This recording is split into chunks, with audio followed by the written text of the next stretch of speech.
itself. Silas lowered the spyglass, his heart pounding in his chest. Was this a trick of the light, a hallucination conjured by the lonely night? He watched, mesmerized, as the silver vessel drew closer, finally coming to rest on the rocky shore below the lighthouse. Silas hesitated for a moment, his hand hovering over the lantern's lever. He had to know, he had to see.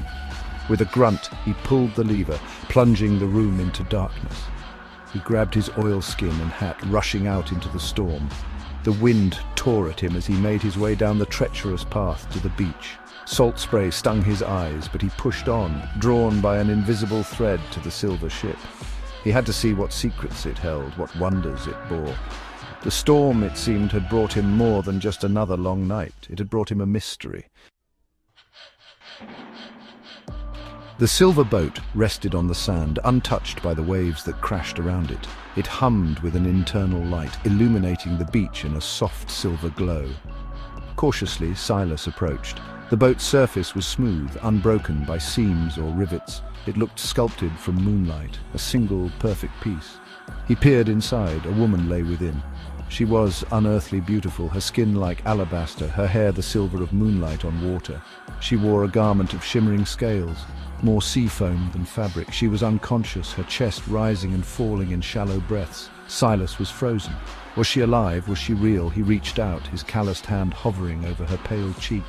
He felt a faint warmth, a flicker of life. He had to help her.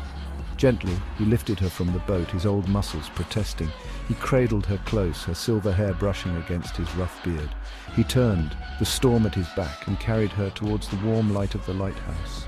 He didn't know where she came from or how she had found him, but she was here now, and he wouldn't abandon her to the storm.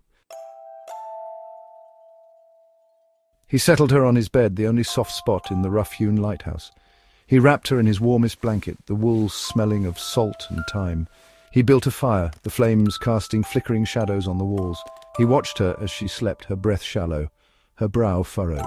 Who was she, this creature of moonlight and sea foam? As the hours passed, the storm abated, the wind sighing into exhausted silence. The first light of dawn painted the sky in hues of rose and gold.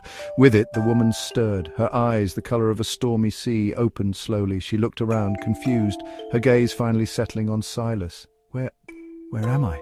she whispered, her voice a melody of seashells and wind chimes. "Safe," he said, his voice rough with disuse. "You are safe."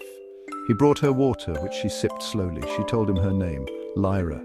She spoke of a world beyond the stars, of silver ships that sailed on currents of light, of a people who lived beneath the waves. Her words were like fantastical stories.